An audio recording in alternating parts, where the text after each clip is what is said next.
Hello दोस्तों, तो कैसे हैं आप? आई होप कि आप सभी अच्छे होंगे और स्वस्थ होंगे। क्यों पाकिस्तान भारत के पीछे पड़ा हुआ है? और दोस्तों, जैसा कि आई होप कि आप सभी बहुत सारे लोगों ने द बंगाल फाइल देखा होगा। इसी के बीच दोस्तों, पाकिस्तान क्यों बना, बहुत अच्छी तरह से इसमें एक्सप्लेन किया गया है। कैसे पाकिस्तान का फॉर्मेशन हुआ, किन्होंने पाकिस्तान की मांग की। जैसा कि आप जानते हैं कि पाकिस्तान बनने के पीछे सबसे बड़ा अगर हाथ है तो वो फिर जिन्ना के द्वारा कांग्रेसियों का हाथ है। जी हाँ दोस्तों, कांग्रेसियों का सबसे बड़ा हाथ है। दोस्तों, अब आप ये कहेंगे कि उस वक्त देश को चलाने वाले भी तो कांग्रेस ही थे। कांग्रेस ही उस वक्त थे जो भारत को आज़ाद भी कराने के लिए उतना ही जिम्मेदार है। तो ठीक है दोस्तों, मानते हैं कि कांग्रेस ही एक ऐसी पार्टी थी, इतना बड़ा पार्टी था जो भारत को आज़ाद कराने के लिए एक मुहिम के तौर पर चलाया गया, एक नेता के तौर पर चलाया गया। ठीक है, मानते हैं, परंतु ऐसा तो नहीं है कि हम 100 रुपये इनकम करने के चक्कर में हम अपना 1000 रुपया कुर्बान कर दें, 1000 रुपया हार जाएं। तो क्या वो 100 रुपया इनकम करना चालाकी हुई या बेवकूफ़ी हुई? कांग्रेसियों के अंदर इतना दिमाग नहीं था, इतना बेवकूफ़ थे कि अंग्रेज तो आज नहीं तो कल जाएंगे ही, परंतु ये भारत का बंटवारा करना सही था। ठीक है, अगर बंटवारा करना सही था तो फिर बहुत अच्छा बात था, परंतु बंटवारा जिस आधार पर हुआ वो आधार फिर निराधार हो गया और बंटवारा भी रह गया और बंटवारा भी हो गया। ये सबसे बड़ा, और ये गलत दोस्तों कहाँ से होता है? आप समझ सकते हैं कि जब इसका विरोध हिंदू महासभा, जी हाँ दोस्तों, हिंदू महासभा जब इसका विरोध करते हैं कि ये भारत का बंटवारा नहीं होना चाहिए, तो इसके खिलाफ कांग्रेस और महात्मा गांधी जी ने प्रदर्शन किया। आज़ादी ही सबसे ज़्यादा महत्वता दिखाई दे रहा था कांग्रेसियों को और महात्मा गांधी जी को। उसके लिए इतना बड़ा कुर्बान कर दिया उन्होंने कि पहला तो भारत का बंटवारा इस तरह से उन्होंने कर दिया कि 2 पाकिस्तान बना दिया गया और जिस आधार पर हुआ वो निराधार हो गया। तो इतना बेवकूफ़ी कांग्रेसी कैसे कर सकते हैं और महात्मा गांधी जी ये कैसे कर सकते हैं? क्या और कोई नहीं था इन्हें ज्ञान देने वाले?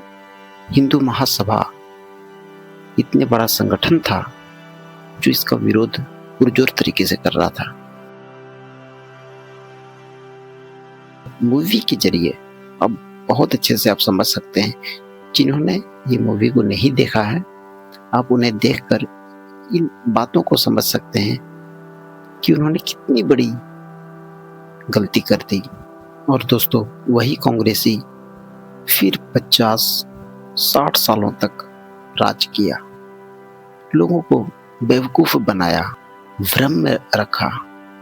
उन्हें सत्ता पर रहना उसका पहला मकसद हो गया। चाहे वो भारत को बेच दे, भारत को किसी कोने में जाकर रख दे, भारत को वो बर्बाद कर दे, चलेगा, क्योंकि उन्हें सत्ता चाहिए था। हिंदू महासभा को वो इग्नोर करके और भारत को एक गड्ढे में डाल दिया।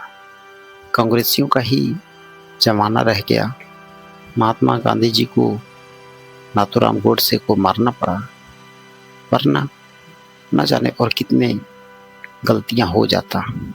कश्मीर को लेकर एक 370 लगा देना, ये भी एक बहुत बड़ा गलती हो गया था।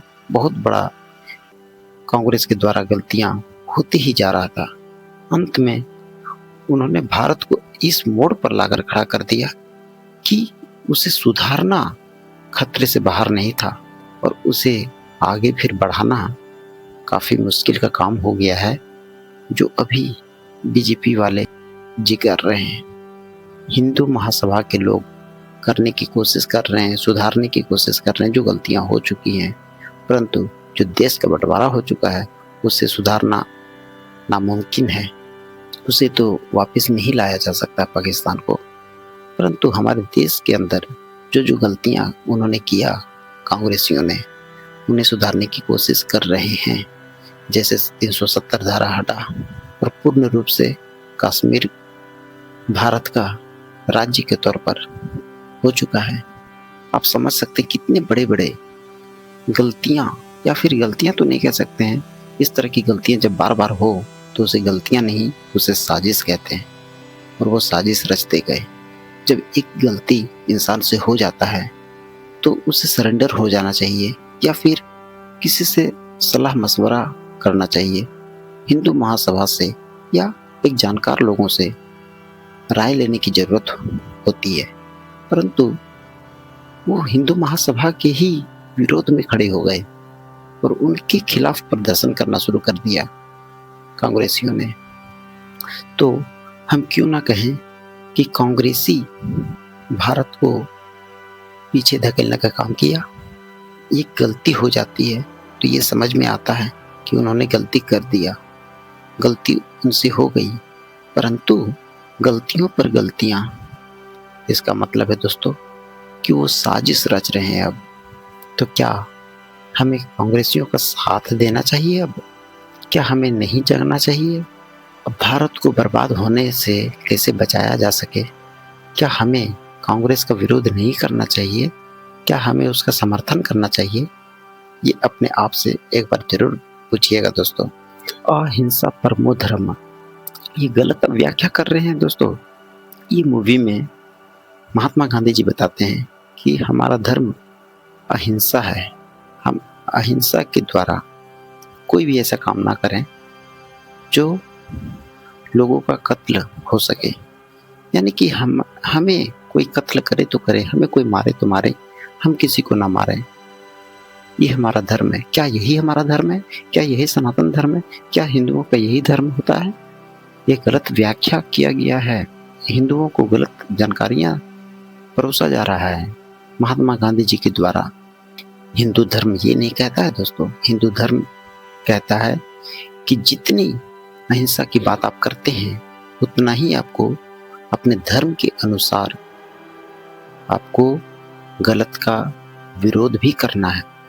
आप इस तरह से इसे समझ सकते हैं कि पेड़ की शाखाएं जितनी बड़ी होती है उतना ही उसका जड़, उसका रूट फैलता है। अहिंसा के मद में चूर होकर महात्मा गांधी जी ने सिर्फ जड़ की बात किया। उन्होंने हमें हिंसा करना ही नहीं है, हमें अहिंसा का ही सिर्फ मार्ग पर चलना है। यानी कि हमें सिर्फ जड़ की ही बात करना है, हमें जड़ फैलाना है, सिर्फ हमें डाल की चिंता नहीं करना है, हमें पेड़ को आगे नहीं बढ़ाना है।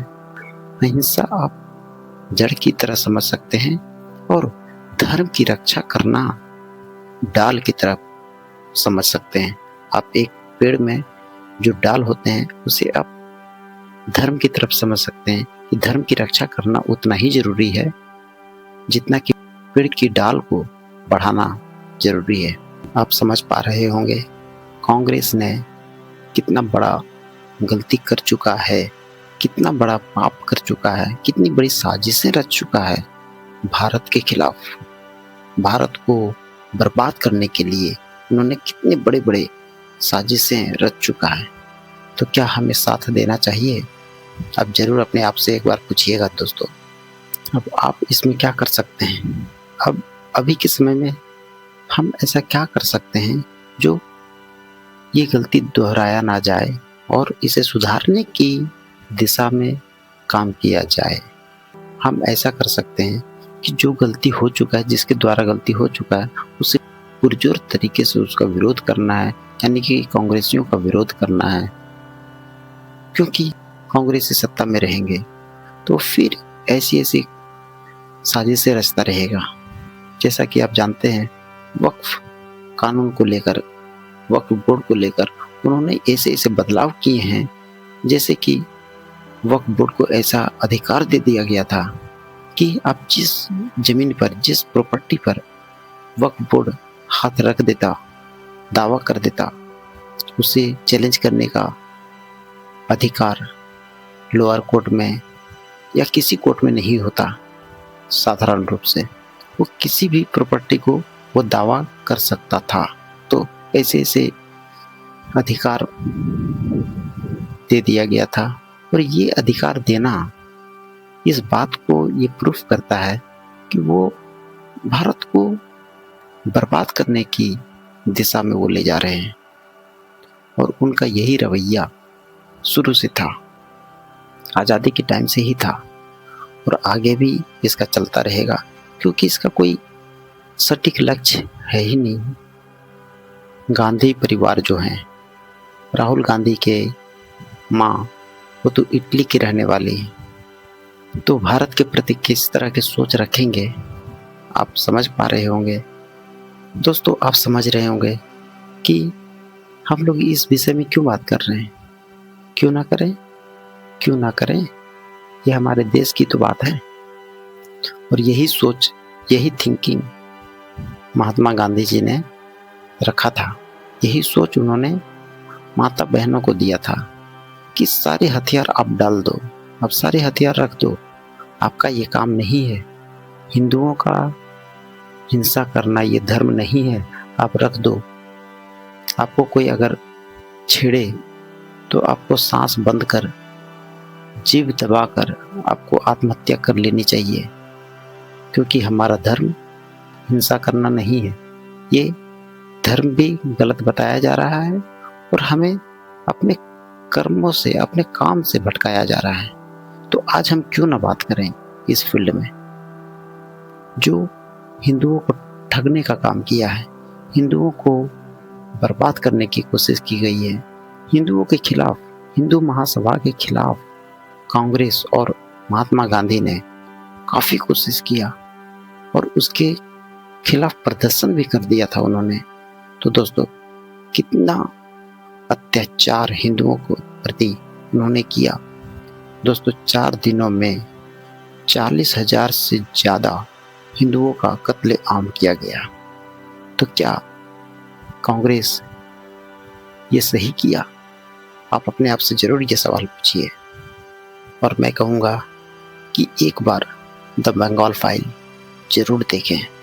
जी हाँ दोस्तों, आपको ज़रूर एक बार देखना चाहिए। तो दोस्तों, आज के लिए बस इतना ही। फिर मिलते हैं अगली वीडियो में। तब तक के लिए धन्यवाद। जय हिंद।